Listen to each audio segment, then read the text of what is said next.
Hello, is this Miss Mena? This is Miss Mena. The one, the only, the amazing? Thank you. Hi, how are you? Good. Can you spell your name for me, love? Yes, it's Mena, Okay. And your birth year? 1967. And so your first aspect is that of the Hierophant. And this is the number. Like for me, 259, most important numbers. And your first aspect is that of the Hierophant. So this lets me know in a past life, like you understand you're an old soul. Yes. And you understand that for you, like you have, like you are so sensitive that you have the ability literally to take on the emotions of a dead bird. Oh my gosh. Okay. Right? And so let me just say this to you. You are so super sensitive that if you take on the energy of the bird is still dead. Yes. Now, if you took on the energy of the bird and the bird came to life, I mean, we'd go on tour and you'd like make a gazillion dollars. So one thing I definitely want you to do is I want you to step back, and it's the space that kind of messes with you.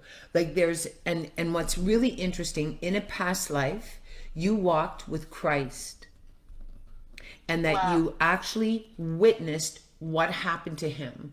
And so for you, one of the things that you do is when anyone is ever suffering, you just want to take away their suffering just because of this unresolved issue in a past life.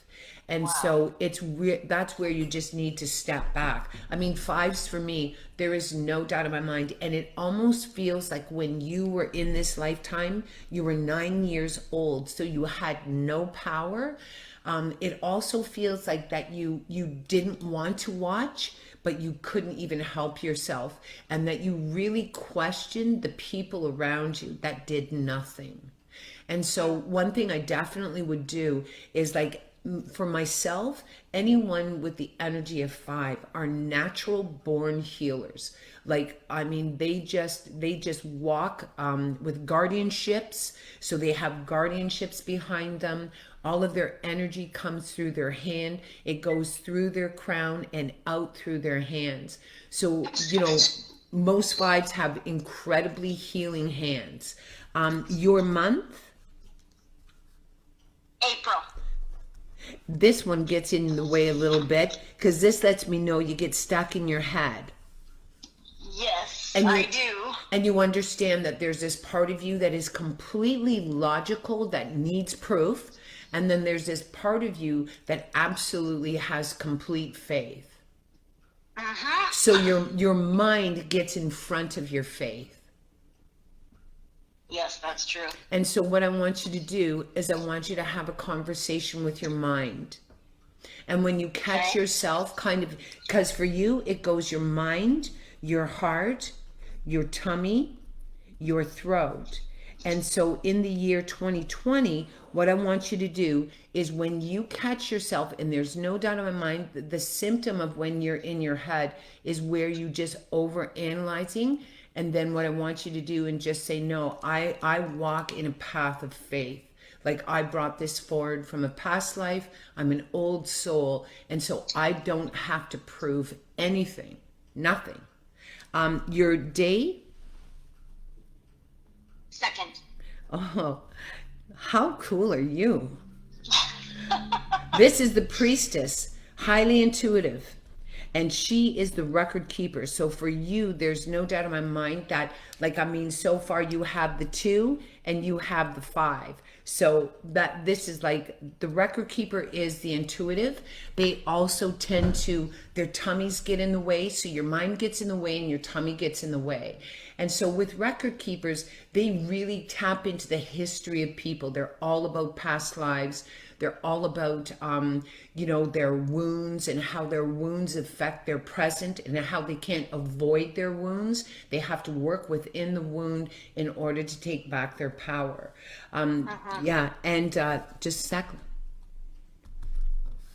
Yeah, see that? You're a two. This is the Priestess. So no doubt in my mind, like, just so you know, I guarantee, like, have you ever done past life work? I've done past life, like I've had past life work done on me. Yeah. Yeah. Mm-hmm. And all I'm saying is, in a past life, there is no doubt in my mind that you were persecuted. And I'm telling you, it would not have been pretty. Like, it would have been shaming. You would have lost all of your assets, having the energy or the aspect of four. So you lose all your money. You would lose your status. And so there's a part of you that hesitates in this life as a result of an unresolved issue in a past life. So one thing I definitely would do if I were you is, like, you can conjure up all of these cool brews, and I would create a bath, like a salt bath. And it's where you just say, I want to let go of the memory of this. I want to let go of it, because it would interfere with you, because what it would do is it would just kind of, what's the word, trigger security issues in the present. Yeah, I can see that, Yeah. especially around visibility right now. Yeah, visibility, but also just not wanting, like, there's a fear of exposure. Yeah. Yeah, there's a fear of exposure, okay? Let me see. Wow, you're in a shift year.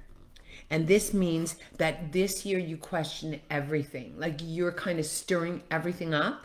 You came into a spiritual truth last year. What was your spiritual truth?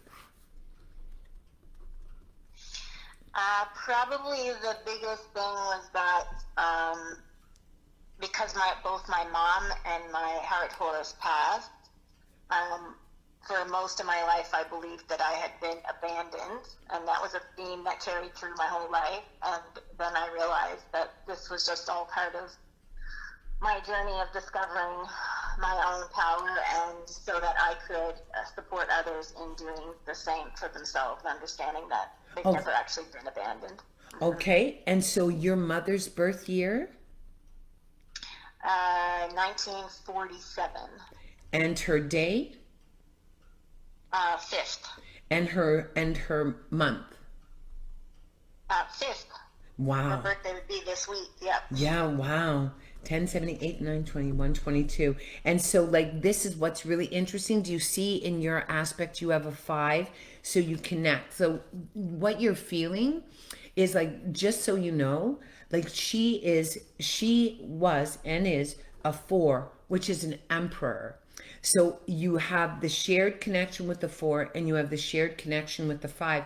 And so emperors, like, they are typically very, like, they're natural born leaders, but you're complete opposite. Like, you feel the world quite differently. And so, Yes. and she would have had a difficult time expressing her emotion to you. Mm-hmm. And all I know is that you would think that that was about you. Yep. And I'm here to tell you, it was how she was with everyone in her life.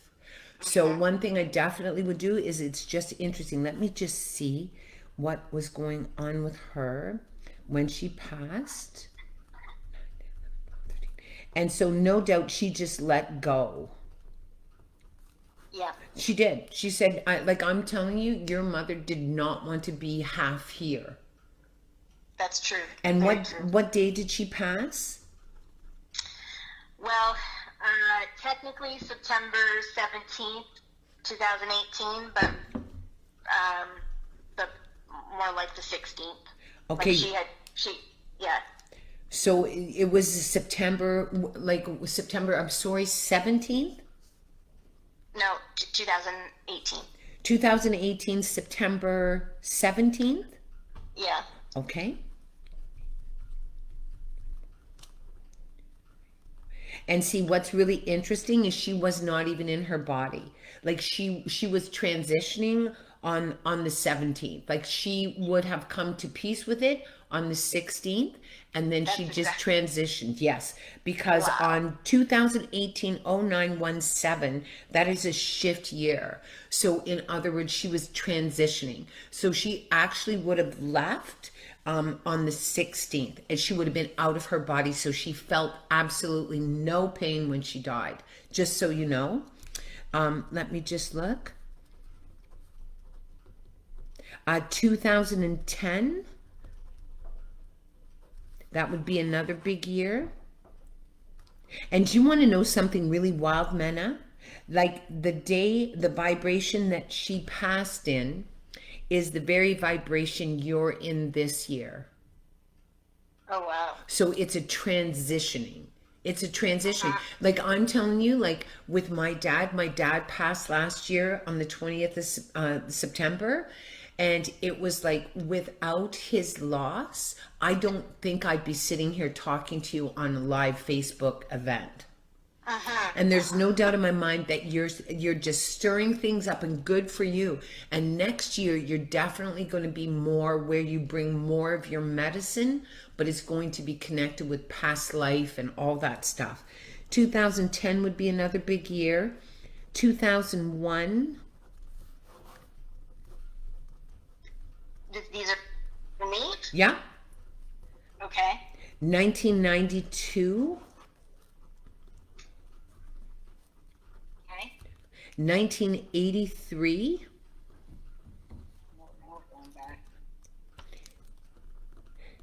1974. So you would have been seven years old. Yeah. So 7, and then 16, and then 25, and then 9, 34. So those are your years. And 43. What do you mean those are my years? Like those are your ages. So when you were 7 years old, do you have any memory of anything that happened? Probably that was about the time when maybe the first horse that was on our farm died. Yeah. So just so you know, like there's a piece of you still there. Yeah, oh geez. And so what would be, yeah, but you want to know something, Mena? This isn't, I'm not just saying this to you. I put on this tarot course, and like I say, something leads us to the work that we do. And usually for me, it's been a death.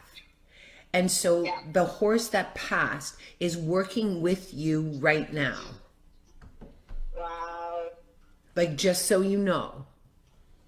So, I mean, it's like, and because you're a priestess, like your mother works through you, your horses work through you, the ones that are in, and like, just so you know, like it's at 7 years old. And I mean, it would be really fascinating if you had the dates of the horse, or if you could find the dates of the horse, but I'm just telling you that horse is working with you right now. I feel that actually. Yeah. And so it's really interesting, because if you learn, if you go back to the medicine that you learned, even though there's a piece of you that is still there, and once you kind of do a meditation and figuring it out and saying, okay, what did this teach me? Like, what did this teach me? Then you can create a medicine that will help even your clients or the people that come to see you even more. Yeah, that's really, really powerful and resonant, because I've been working on this issue, this thing, for a long time, and it just really brings it home, the fact that what you're saying about the horse being here with me to assist with the final kind of letting go, like my mom, like just letting go of the story of it. Well, I just think, it's just a really interesting thing. It's like, it was really neat, because when my dad passed, right, like before he passed, I had done a lot of emotional and spiritual work with my dad. But it was so neat, because and he was like your mom, like he just didn't know. But he was born in 1928. He didn't know how to really show, at least me, what I needed, right? And then when we were in the hospital, I said, oh my gosh, look at you looking at me, like you love me, like you've always loved me, but you just didn't know how to tell me. And here all along, I thought it was me, and it's not me. So it's like coming to that beautiful piece of being able to love him, even, you know, even though I didn't get necessarily what I needed, and no doubt, you've done work with these relationships, but it's just being able to know that this year you're going to stir it all up. It's like, because often what happens is we'll lean on it to keep us safe. And this year, baby, you're stirring it all up, which means you don't want to be safe anymore. Good for you. Cool. Yeah. Very cool. Now I have to go because Lloyd's dinging the bell and he's really bringing it on. Oh, yes. Okay. Well, thank you so much. You are amazing. I can't believe how so many things just were like dead on like that. Yeah. Including the dates for my mom, because I knew she wasn't really alive. She was being kept alive by machines. And then it was after midnight that we turn the machines off. So yeah, but you know what? Just so you know, she was already out of her body, love.